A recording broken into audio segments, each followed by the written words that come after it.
www.jamiamadiniyajadid.org. WhatsApp group number +92 333 424 9302. الحمدللہ رب العالمین والصلاة والسلام على خیر خلقہ سیدنا و مولانا محمد وآلہ واصحابہ اجمعین، اما بعد۔ سیدنا حضرت انس رضی اللہ تعالیٰ عنہ فرماتے ہیں کہ آقا نامدار صلی اللہ علیہ وسلم نے ارشاد فرمایا کہ الرؤیا الصالحۃ جزء من 46 جزءا من النبوہ، کہ سچا خواب، صالح خواب جو ہوتا ہے، اچھے اور نیک خواب، یہ نبوت کا 46واں حصہ ہوتا ہے، لیکن یہ بھی تب ہے جب وہ صالح ہو، اور خواب صالح ہے یا صالح نہیں ہے اس کا حتمی علم یہاں ہمیں کسی کو بھی نہیں ہو سکتا، تعبیر دینے والے کو بھی نہیں ہو سکتا۔ تعبیر دینے والا صالح بھی ہو تو بھی حتمی نہیں ہو سکتا، ظنی علم ہوتا ہے، قیاس سے اندازہ اور تخمینہ ہوتا ہے۔ رسول اللہ صلی اللہ علیہ وسلم کو یا اور انبیاء علیہ السلام جو آپ سے پہلے تشریف لائے ہیں، ان کو حتمی علم ہو جاتا تھا کہ یہ صالح ہے یا صالح نہیں ہے، یا اس میں کتنا حصہ صالح ہے اور کتنا غیر صالح ہے، ملاوٹ بھی ہو جاتی ہے۔ بات سمجھنے میں، خواب میں، جیسے مشاہدے میں ایک چیز سمجھنے میں غلطی ہوتی ہے تو خواب کو دیکھنے میں بھی غلطی ہے، پھر جیسے سننے میں اور دیکھنے میں صحیح ہوتا ہے لیکن بیان میں فرق آ جاتا ہے، ایسے خواب میں بھی کہ دیکھا ٹھیک ہے لیکن آگے بیان میں ہو سکتا ہے کوئی فرق آ گیا ہو، کچھ ایسا حصہ ہو جو اسے یاد ہی نہیں رہا، وہ رہ گیا بیان سے، جب یاد ہی نہیں رہا تو بیان بھی نہیں کر سکتا۔ تو اتنے سارے اس میں اشکالات ہوتے ہیں، تو صالح خواب اگر ہو تو وہ ہے، میری نظر میں کوئی صالح ہے تو وہ تو میری نظر میں صالح ہے نا، آپ کو بھی اگر کسی سے عقیدت ہے تو آپ کی نظر میں وہ صالح ہے، لیکن کیا وہ سچ مچ اللہ کے یہاں بھی صالح ہے یا نہیں ہے، یہ حتمی علم نہیں ہو سکتا۔ جیسے ابو بکر رضی اللہ تعالیٰ عنہ خواب دیکھ لیں، حضرت عمر دیکھیں، عثمان، تو یہ تو یقین ہے کہ یہ صالح ہیں، لیکن خواب جو انہوں نے دیکھا اس خواب میں کی تعبیر کیا ہے، یہ حتمی علم یہ بھی پھر نبی کے پاس ہے، غیر نبی کو نہیں ہوتا۔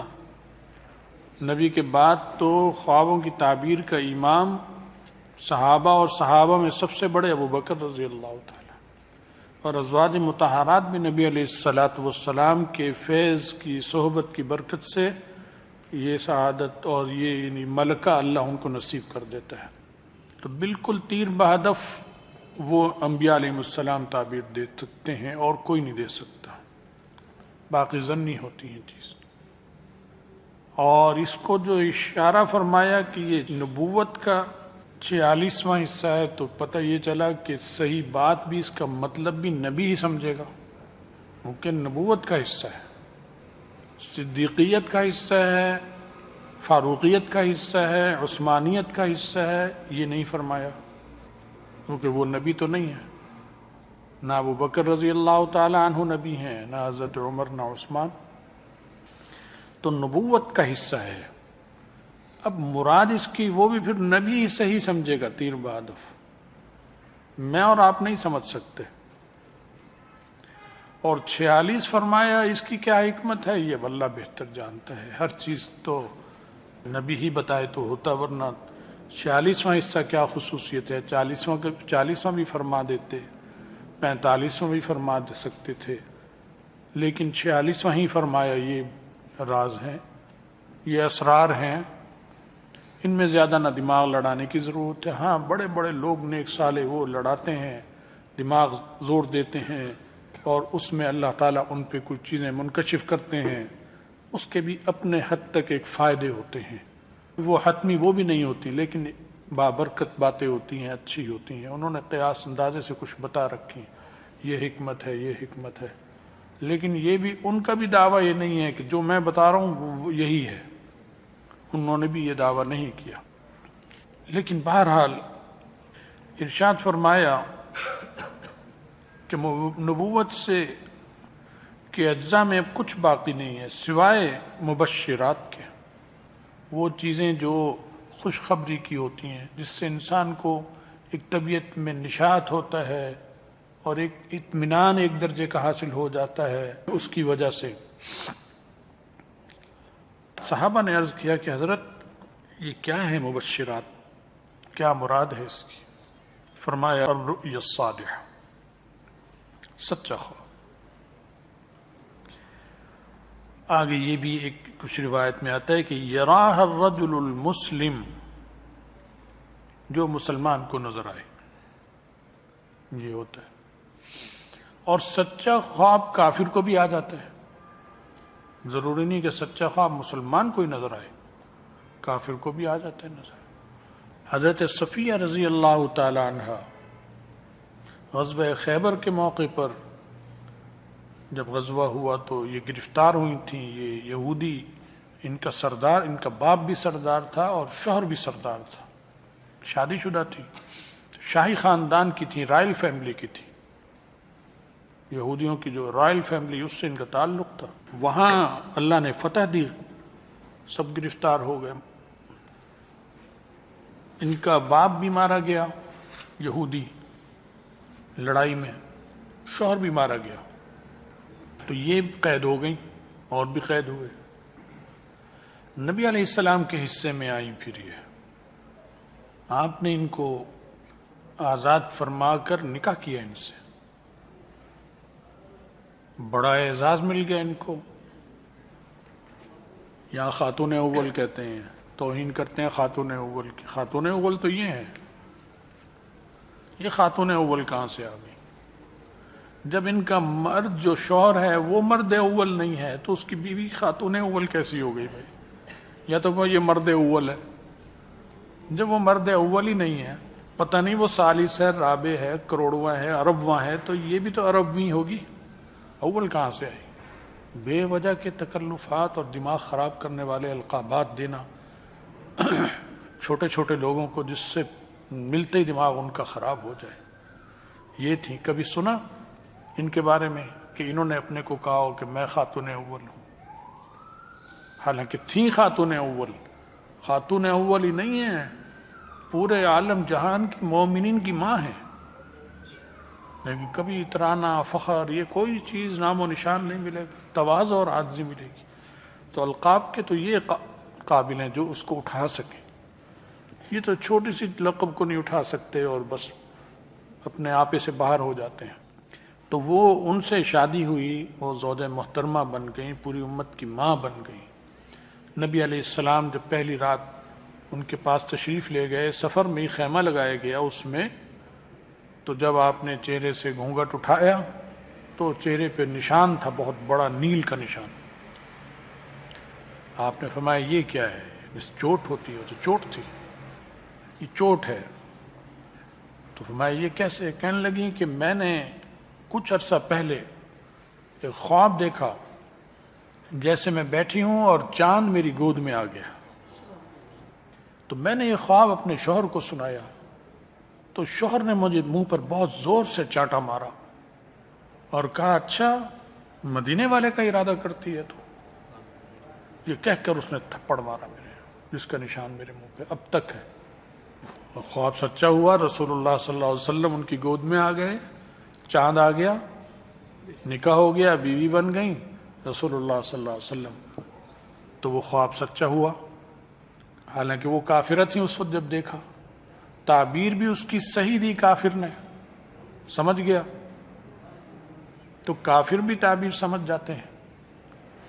اس لیے عرض کر رہا ہوں کہ حتمی علم اللہ کو، یہ عجیب و غریب راز اور اسرار ہیں تعبیرات کے، کافر سمجھ جائے گا بعض دفعہ، مسلمان کو سمجھ نہیں آئے گا، مطلب یہ بھی ہو سکتا ہے۔ تو خواب تو دیکھتے ہیں، ہندوؤں میں بھی دیکھتے ہیں، سکھوں میں بھی دیکھتے ہیں، قادیانی بھی دیکھتے ہیں، مرزا بھی دیکھتا تھا خواب بہت سارے، وہ ٹیچی ٹیچی آتا تھا اس کے پاس.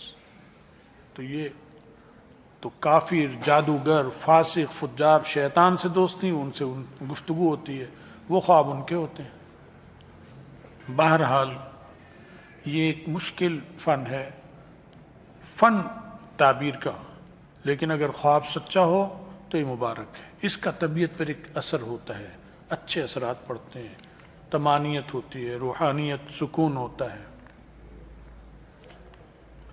لیکن بشرطے کہ اچھے کام کریں، نیک صالح ہوں. تو ایک دفعہ صحابہ نے کوئی بات کی کسی قسم کی خوابوں کی کہ ہمیں ایسے ایسے خواب نظر آتے ہیں، کچھ اچھے نظر نہیں آتے یا کوئی تعبیر واضح نہیں، واللہ عالم، وہ مجھے اب پوری بات یاد نہیں ہے. تو آپ نے فرمایا تم کیسے دیکھ سکتے ہو انہی اچھے خواب، کیسے دیکھو گے؟ وفی اسفارکم الرفع، ناخن تو تمہارے گندے رہتے ہیں، تو خواب تمہیں کیسے آئیں گے؟ تربیت فرما رہے ہیں صحابہ کی. صحابہ تو پہلے ایسے ہی تھے نا، عام لوگ تھے، اسلام میں داخل ہو گئے، پہلے کافر تھے، پاکی ناپاکی کا نہیں پتہ تھا، مشرکوں بتوں کو پوچھتے تھے، کوئی عیسائی تھا، کوئی کیا تھا، کوئی کیا تھا. پھر آہستہ آہستہ اصلاح ہوتی گئی. تو اس قسم کے حضرات ہوں گے اس وقت جن میں آپ نے ایسی چیز دیکھی ہوگی، اور وہ انہوں نے سوال بھی ایسے ہی کر دیا تو آپ اصلاح فرماتے تھے اور حکیمانہ انداز میں. تو ناخن گندے رہنا معلوم ہوتا ہے اس کا کوئی خواب سے تعلق ہے، اچھے خواب اور ان برے خوابوں سے. فرمایا کہ ناخنوں میں تمہارے جو ہے وہ میل ہوتا ہے، چپکا ہوا ہوتا ہے، گند. تو معلوم ہوا اسلام میں نفاست اور نظافت پہ بہت زور دیا گیا ہے. جب ان کے پر آپ کو تکلیف تھی اور آپ نے ان کی اصلاح فرمائی تو آپ کے ناخن کبھی خراب ہونے کا تصور بھی نہیں کیا جا سکتا کہ آپ کے ناخنوں میں ایسا کوئی ہو، یا گھر میں ازواج مطہرات کے ایسے ہوں، یا وہ بکر عمر کے ایسے ہوں رضی اللہ عنہ اجمعین. یہ تو اور عام صحابہ تھے جو آتے گئے، اصلاح ہوتی گئی. ان طرح کے کوئی چیز موقع ایسا ہوگا تو آپ نے یہ فرمایا. تو صفائی تو ہمارے دانتوں کی نہیں ہوتی، تو ناخن تو دور کی چیز ہے. دانت ہی گندے ہوتے، منہ سے بدبو آ رہی ہوتی ہے. بیماری کی وجہ سے آئے بدبو وہ الگ بات ہے، اس کا پکڑ نہیں ہے انسان پر. بیماری ہے، دانتوں میں کوئی بیماری، منہ میں بیماری، پیٹ کی خرابی ہے جس کی وجہ سے بدبو آتی ہے. لیکن گندا رہنے، مسواک نہ کرنے کی وجہ سے آئے گی بدبو تو گناہ ملے گا. اور اس بدبو میں بھی یہی علماء نے لکھا ہے کہ وہ مجلس میں مت جائے، جو بیماری کی وجہ سے بھی ہو مجلس میں نہ جائے، کیونکہ لوگوں کو تکلیف ہوگی اور فرشتوں کو ہوگی. حتیٰ کہ مسجد میں بھی مت آئے، نماز بھی جماعت سے مت پڑھے. بہشتی زیور میں بھی لکھا ہے علماء نے، فتویٰ ہے کیونکہ اس کے ہونے سے نمازیوں کو تکلیف ہوگی، فرشتوں کو تکلیف ہوگی. گھر پہ نماز پڑھے، لیکن جب خود ہی گندے رکھیں گے تو پھر ساتھ ساتھ گناہ بھی ملے گا. اس سے تو گناہ نہیں ملے گا، لیکن اس سے تو گناہ ملے گا. تو صفائی کا بہت اسلام میں زور دیا گیا ہے، آپ نے یہ فرمایا. اور یہ بھی ہے کہ اصدق الرؤیا رؤیا النہار، خوابوں میں سچا خواب دن کا خواب ہوتا ہے. اور وجہ بتائی ساتھ آپ نے کہ لأن اللہ تعالی اوحا الی نہارا، کہ مجھ پہ وحی کا ابتدا اور آغاز جو ہوا دن میں ہوا، اور اس کے بعد 10 دفعہ دن میں ہی آئی، رات کو بھی آئی ہے، زیادہ دن میں آئی ہے. حضرت عائشہ رضی اللہ تعالی عنہ کی برات دن میں ہوئی ہے، نازل ہوئی ہے، اور اسی طرح کے کئی واقعات. تو یہ تو اللہ کی طرف سے آتا ہے نا سچے خواب. تو یہ بھی ایک فرمایا نبوت کا حصہ ہے، وحی کا حصہ ہے. تو جب وہ بڑی وحی دن میں آئی تو یہ چھوٹی چھوٹی کیوں نہیں آ سکتی دن میں بھائی؟ تو یہ دن میں بھی آ سکتی ہیں، رات کو بھی آ سکتی ہیں. دن کی بھی صحیح ہو سکتی ہیں، رات کی بھی صحیح ہو سکتی ہیں، اور دن کی بھی غلط ہو سکتی ہیں اور رات کی بھی غلط ہو سکتی ہیں. دونوں طرح ہیں. ایک جگہ فرمایا کہ تم میں سچا اصدقکم رؤیا اصدقکم حدیثا، سچے خواب والا تم میں سب سے زیادہ سچے خواب والا وہ شخص ہوگا جو سچ زیادہ بولتا ہوگا۔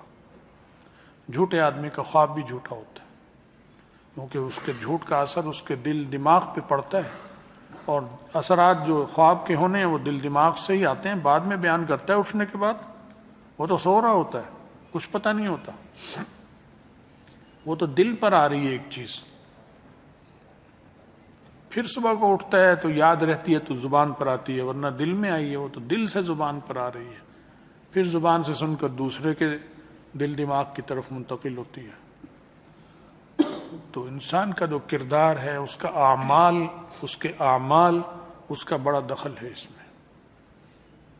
اللہ تعالیٰ ہمیں اور آپ سب کو پاکیزہ زندگی عطا فرمائے، جسمانی اعتبار سے بھی، روحانی اعتبار سے بھی، اخلاقی اعتبار سے بھی، ہر اعتبار سے پاکیزگی عطا فرمائے۔ جو گند اور غلاظت اور میل کچیل روحانی ہے، جسمانی ہے، ظاہری ہے، باطنی ہے، اس سے ہماری اللہ تعالیٰ تطہیر فرمائے، پاک صاف کرے، ہم سب کا خاتمہ ایمان پر فرمائے، اور آخرت میں رسول اللہ صلی اللہ علیہ وسلم کی شفاعت اور ان کا ساتھ نصیب فرمائے۔ وآخر دعوانا ان الحمد للہ رب العالمین۔